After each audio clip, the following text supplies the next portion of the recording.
Hello, and welcome. If you're watching this, chances are you're going through one of the most painful human experiences, a breakup.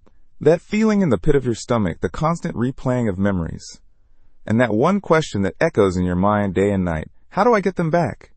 You've probably scoured the internet, and you've been told to write long letters, make grand romantic gestures, or even just beg for another chance.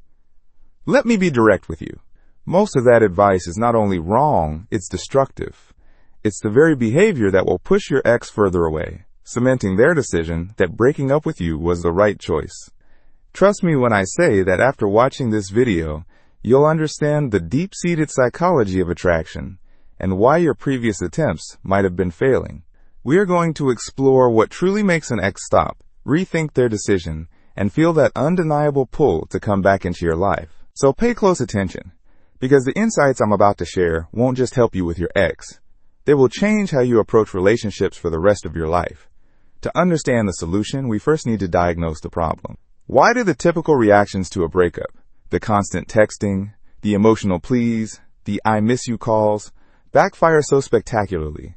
It boils down to a fundamental shift in value and perception. The moment you start chasing, pleading, and putting your life on hold for them, you are communicating that your happiness is solely dependent on them.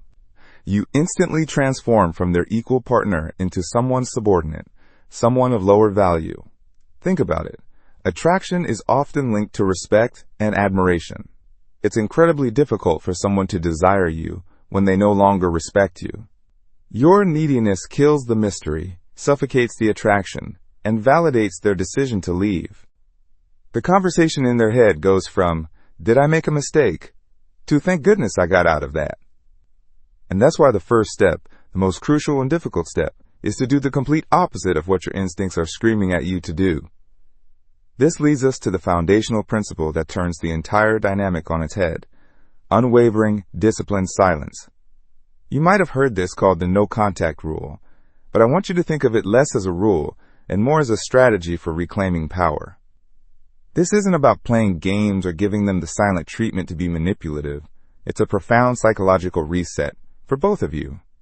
For your ex, your sudden absence creates a pattern interrupt. They are expecting you to chase.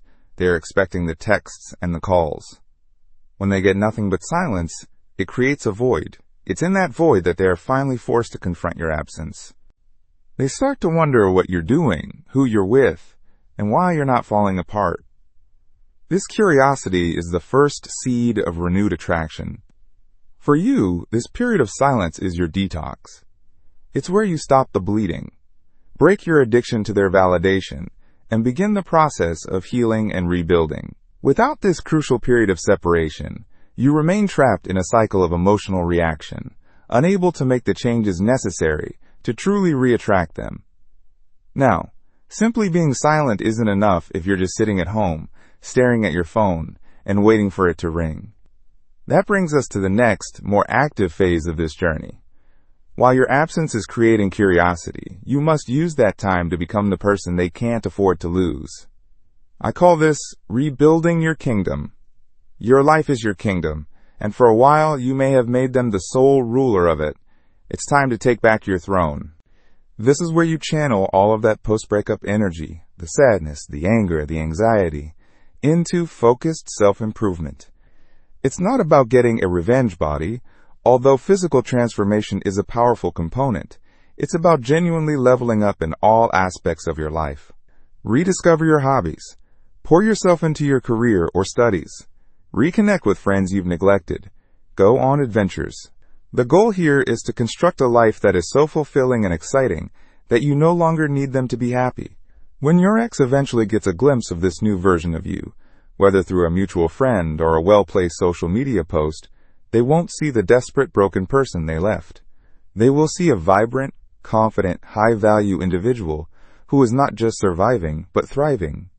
This disconnect between who they thought you'd be and who you've become creates a powerful sense of fear of loss. They will begin to question if they let go of someone truly amazing. As you continue to build this new life, something remarkable begins to happen.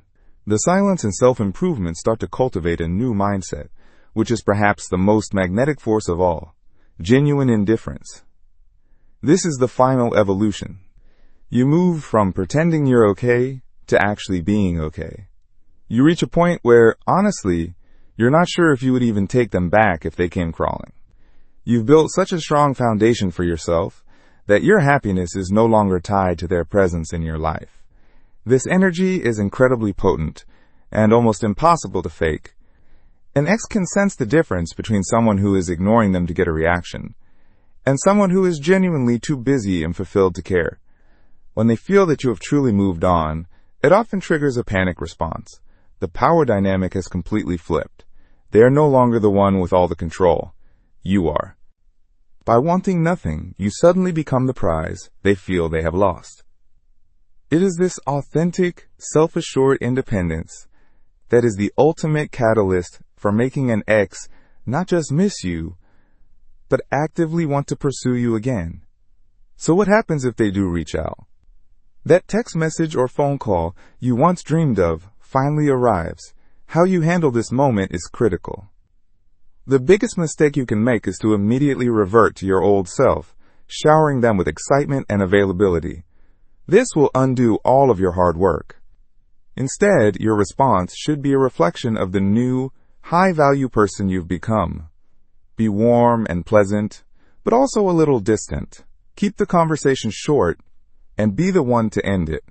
Your attitude should be one of calm, friendly detachment. You're not angry, you're not bitter, but you're also not the person they left behind. You are gently implying that your life moved on, and that if they want to be a part of it again, they will have to earn their place.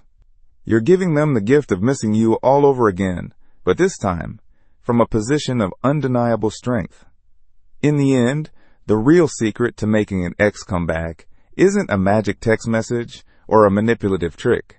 It is a fundamental transformation of the self. It's about applying the powerful principles of silence, deep self-improvement, and cultivating genuine indifference. The beautiful irony is that when you commit to this process, you create a win-win scenario.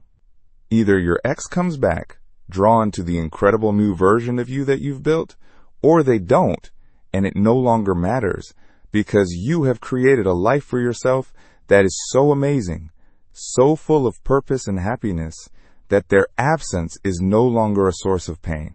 You will have become the person you were always meant to be, and that is a prize no breakup can ever take away from you.